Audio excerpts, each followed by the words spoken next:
Louis Patrick Muhirwa arakoze cyane naho mu rwego rwo kwizihiza umunsi wo kwibohora ku nshuro ya 32 abaturage bo mu murenge wa Gisozi ni mu karere ka Gasabo batashye umuhanda wubatswe n'abaturage mu mudugudu wa Rukeri, aho kandi muri uku kwizihiza uku kwibohora ku nshuro ya 32 bahembye umudugudu wa Ntora mu midugudu washyize imbere imibereho myiza y'abaturage mu midugudu 14 igize uyu murenge wa Gisozi. Aba baturage bakavuga ko ari intangiriro ndetse ko umwaka utaha bazizihiza umunsi wo kwibohora bishimira byinshi bagezeho ndetse bagizemo uruhare birimo ibikorwa remezo nk'imihanda bihangiye. Mugenzi wacu Ndikubwimana Patrick yarahatubereye.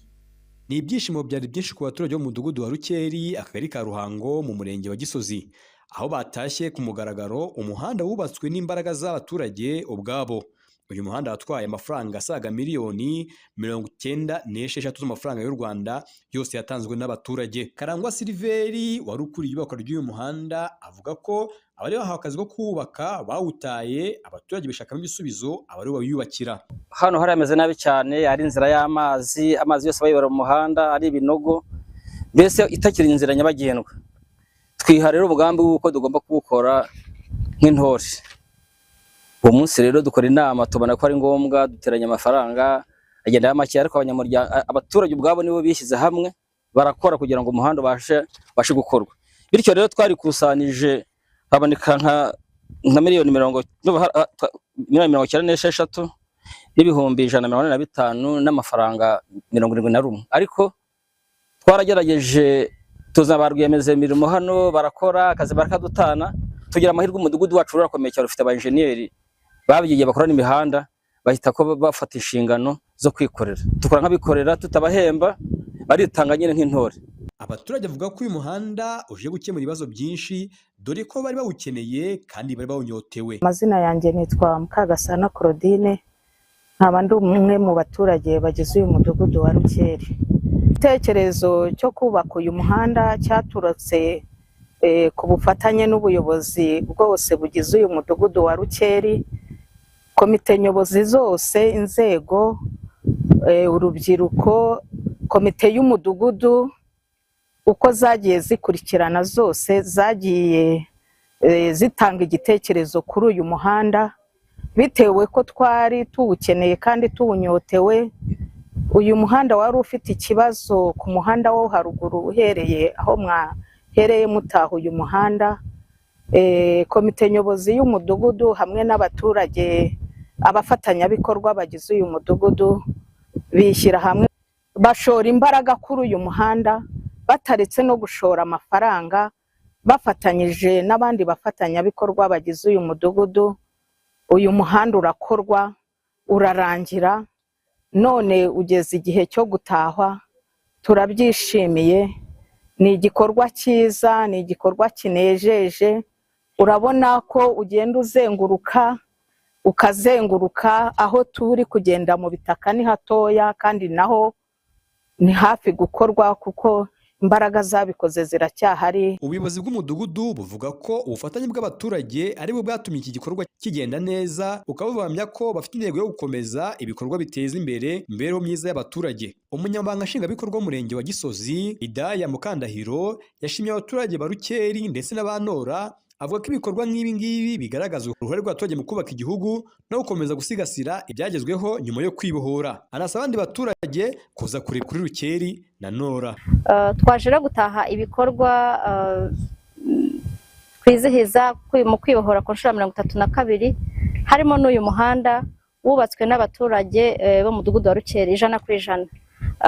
Aha rero icyo navuga cya mbere ni ugushimira ubuyobozi bw'umudugudu wa Rukeri n'akagari ka Ruhango, ariko by'umwihariko abaturage bafashe ya mbere bakavuga bati reka natwe tugira uruhare mu gukora umuhanda. Urabona ko bakoze umuhanda mwiza wa kaburimbo. Icya mbere ni ukongera isuku, ari nayo twifuza cyane mu mujyi wa Kigali, ariko ni no kongerera agaciro imitungo yabo iri aha ngaha, bikoroshya urujya n'uruza rw'abaturage, ari abahatuye bafite ibinyabiziga, ari ababasura.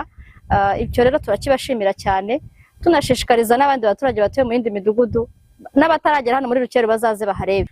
Nk'ubu tuvugana mu mudugudu wa Ntora, nanone mu kagari ka Ruhango, nabo bari mu bikorwa byo gukora imihanda. Ndumva ubu bamaze gutangira imihanda igera kuri 2 nayo iza kurangirana n'uku kwezi.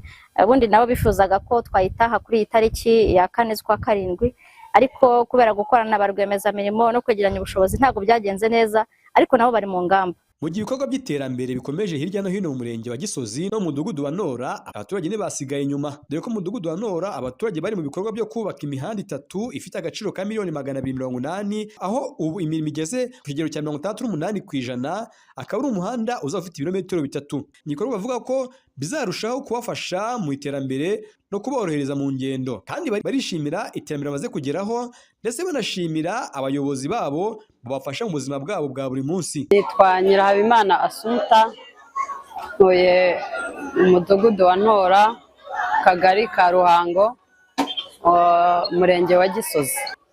Twabonye ubuyobozi bwiza, ubuyobozi bwegereye abaturage, ubuyobozi bwegereye abanyarwanda aho bari hose.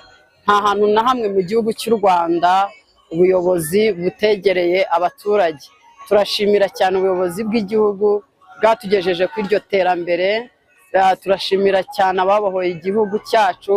Twabonye imihanda, twabonye dufite amazi, dufite amashanyarazi. Turabishimira ubuyobozi bwiza twagize bw'igihugu cyacu cy'u Rwanda.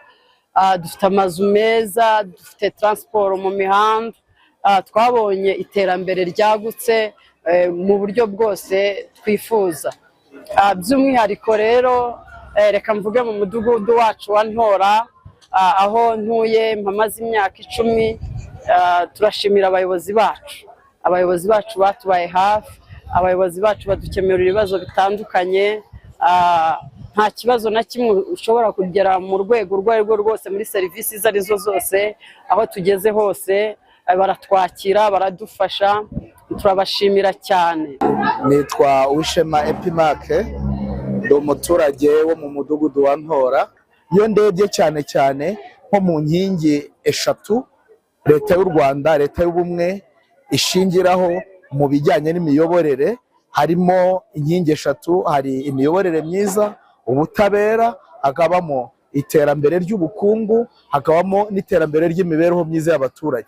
Ibyo byose rero iyo turamutse tubyitegereje tukareba, bigaragara ko imihigo yeshejwe mu buryo bufatika, ariko birumvikana urugamba ruracyari rurerure. Urugamba rw'amasasu rwararangiye, ahubwo dusigaye turi ku rugamba rw'iterambere, aho buri munyarwanda wese afite uruhare kugira ngo ajyanemo neza n'abayobozi beza baturangaje imbere, kugira ngo turusheho kwiyubaka mu bukungu. Nk'uko ndetse muri vision y'igihugu cy'u Rwanda bavuga yuko mu mwaka w'ibihumbi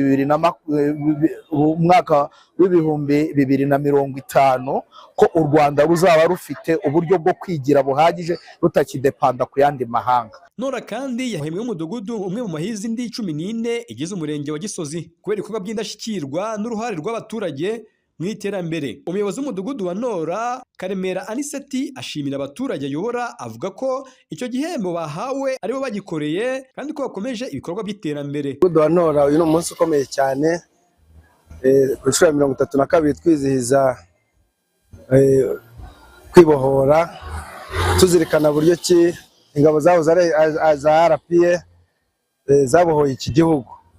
Uyu munsi umudugudu wa Ntora tukaba tumerewe neza, tukaba tuguwe neza, natwe turi ku rugamba rwo kwiteza imbere mu buryo bumwe cyangwa ubundi. Ntora nkuko nabivugaga, dufite gahunda yo gukora imihanda yose yo mu mudugudu wa Ntora ikajyamo kaburimbo, ndetse bimwe mu ibyo bikorwa byaratangiye, aho duteganya gukora imihanda ifite ibirometero 3 umudugudu wose. Tukaba tumaze gukora igera ku kilometero 1 na metero nka 200. Ni urugamba dukomeje kandi tubona ko tuzageraho dufashijwe n'ubuyobozi bwiza. Mu kwizihiza kwibohora ku nshuro ya 32, abaturage bo mu murenge wa Gisozi bavuga ko biyemeje gukomeza kwimakaza ubufatanye, uruhare rw'abaturage n'iterambere rirambye, bakomeza kubaka ibikorwa bafitiye akamaro ndetse n'igihugu muri rusange.